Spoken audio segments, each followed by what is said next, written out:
Let's go, let's go, let's go! Okay, I know it's been a while. I've been kind of busy for the last few months or so. With that said, the East playoff bracket is almost set. Like, we're just basically waiting for the matchups for the 1 seed and for the 2nd seed, for crying out loud. And we still got a day of NBA hoops to go. Here we go. So for the playing tournament, let's just cut the chase. Bulls Heat, this is their third time meeting in the playing tournament.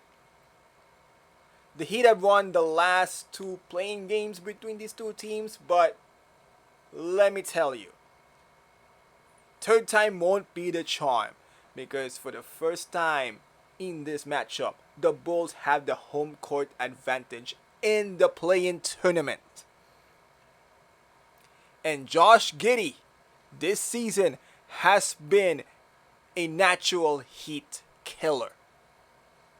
With him healthy, with Vooch healthy, with Matas Bucelis healthy, I don't think the Heat stand a chance. With that said, you can never fully count out the Miami Heat, despite the fact that they lost Jimmy Butler in a trade. They had a 10-game losing streak heading into this season, a 6-game winning streak after that. You could never fully count out the Miami Heat. And maybe, just maybe, you won't be surprised if the Heat won 2 games to get to the playoffs. But like I said, Chicago owns them this season, and this playing game won't be different. So I got the Bulls winning this one. And in the other playing game, Orlando and Atlanta. I'm going to keep this short and sweet again. Orlando is much bigger, they're much faster, and defensively, they're just going to stifle the Atlanta Hawks completely.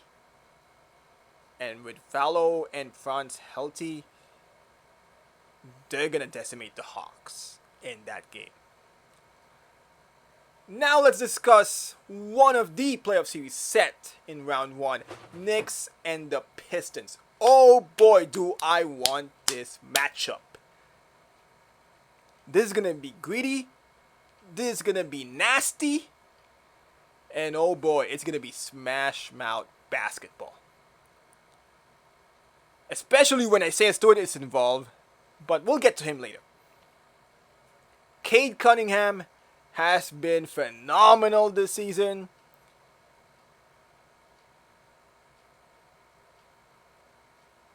Holy cow, that's a lot of notifications. Okay, where was I? Oh yes. Cade Cunningham has had a phenomenal season this year. So much so that not only did he get a first All-Star appearance, but he could very well have an All-NBA team selection this year. He's been averaging like 25 points a game, around 7 rebounds, and around 9 assists. Like, dude has been awesome for the Pistons. Of course, a coaching change did do them favors though, with JB Bickerstaff over that scumbag Monty Williams.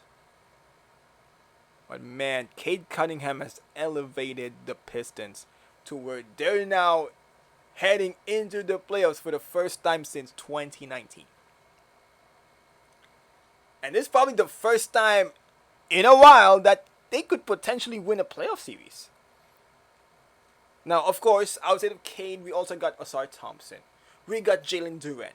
We got veterans in Tobias Harris, Malik Beasley, and Tim Hardaway Jr. And then off the bench, they still got Marcus Sasser. They still got Isaiah Stewart, Ron Holland, you name it.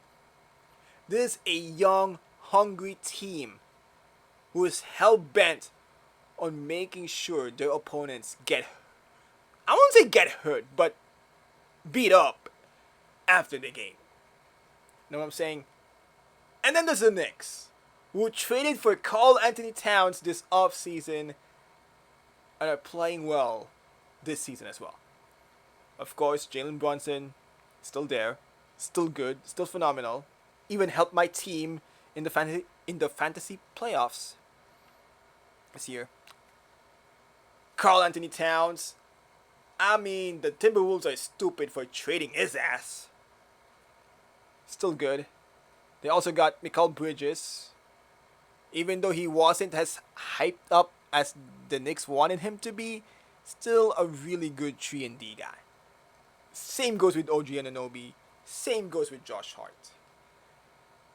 But man, that bench, if you're gonna rely heavily on guys like Miles McBride and Precious Achua, oh boy.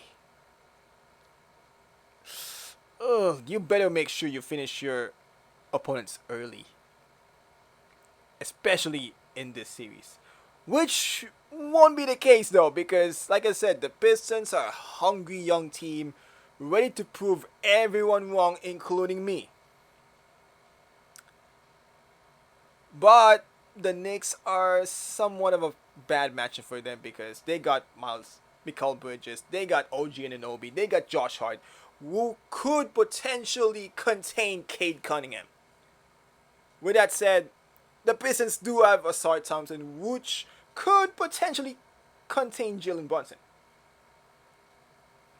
And they got bigs that can stifle Karl Anthony Towns just a little bit. So the key with the Pistons is that the others have to step up once Cade gets shut down. As for the Knicks, can their top-heavy personnel be enough to beat the Pistons? As for my prediction, it's simple. Knicks in 7. Like I said, this is going to be a slobber knocker. This is going to be a slugfest. But the key here, they have the two best players in the series in Jalen Brunson and Karl Anthony Towns.